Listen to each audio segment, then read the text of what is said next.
حضور نے ارشاد فرمایا آیت المنافق ثلاثن، منافق کی علامتیں تین ہیں۔ جس شخص کے اندر یہ علامات ہوں تو وہ اس نیت سے سنیں کہ آج ابھی اسی وقت میں یہ مصمم عزم کرتا ہوں کہ اپنے سے کھرچ دوں گا ان چیزوں کو، اور اپنے من کو، اپنے اندر کو، اپنے باطن کو ان غلاظتوں سے پاک کروں گا۔ اور عملی موضوعات پہ بات کرنے کا میرا مقصود بھی یہی ہوتا ہے کہ ہماری زندگی میں، سب سے پہلے اپنی زندگی میں اور پھر میرے ملنے والوں کی زندگی کے اندر عملی طور پہ تبدیلی پیدا ہو۔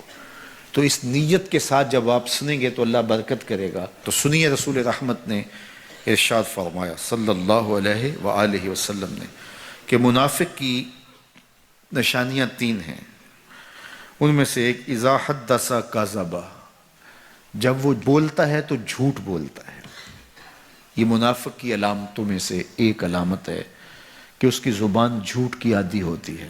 زندگی میں جھوٹ سے اپنے آپ کو بچائیں، یہ زہر قاتل ہے، اندر اجاڑ دیتا ہے، آپ کا معاشرے سے اعتبار ختم کر دیتا ہے اور آپ کی رسوائی کا سبب ہے۔ دوسرا ارشاد فرمایا وَإِذَا وَعَدَ أَخْلَفَ، جب وہ وعدہ کرتا ہے تو وعدہ خلافی کرتا ہے۔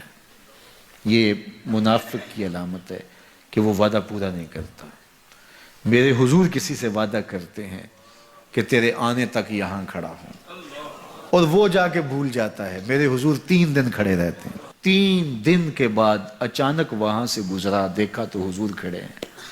بڑی شرمندگی ہوئی، ڈرتا ہوا آگے بڑھا، صرف اتنا کہا یار تو نے مشقت میں ڈال دیا۔ 3 دن تک میرے حضور کھڑے، اور میں کہتا ہوں وہ تو 3 دن بعد واپس آ گیا۔ وہ نہ آتا 3 سال بھی کھڑا رہنا ہوتا، میرے حضور کھڑے رہتے کہ میں نے اس سے وعدہ کیا ہوا ہے۔ اور میں اور آپ دیکھیں کہ ہم کہاں کھڑے ہیں۔ ہم کسی سے وعدہ کریں، ہم خود وعدہ کرتے ہیں تمہیں 6 ماہ کے بعد پیسے دیں گے، وہ بیچارہ 6 ماہ کے بعد بھی جو ہے وہ 1 ماہ اور اوپر گزار لیتا ہے کہ چلو کوئی بات نہیں ہے، اور ہم اس کی موت کی دعا کر رہے ہیں یا اللہ فوت ہی ہو جائے تو اچھی بات ہے۔ تو پھر ہم کہیں کہ اللہ کی رحمتیں ہمیں نصیب ہوں، یار وعدہ کیا ہے اپنا تن بھی بیچ کے دینا پڑے تو دیں گے۔ جو وعدہ کیا ہے جہاں کھڑے ہوئے ہیں وہاں کھڑے رہیں گے، چاہے اس کی کتنی بھی اذیت ہمیں کیوں نہ سہنی پڑے۔ جب وعدہ کیا ہے تو پھر اس کو پورا کرو۔ تیسری بات میرے حضور نے ارشاد فرمائی وَإِذَا اؤْتُمِنَ خَانَ، جب اس کے پاس امانت رکھی جائے تو خیانت کرے۔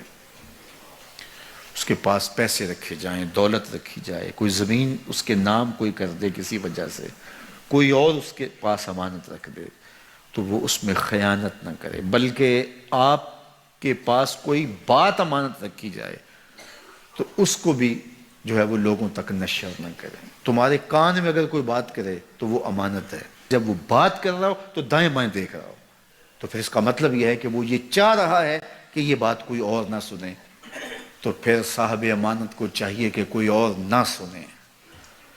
یہ امانت ہے اور اس امانت کو پورا کیا جائے۔ اور چوتھی علامت یہ ارشاد فرمائی منافق جب کسی سے لڑ پڑتا ہے تو گالیاں دیتا ہے۔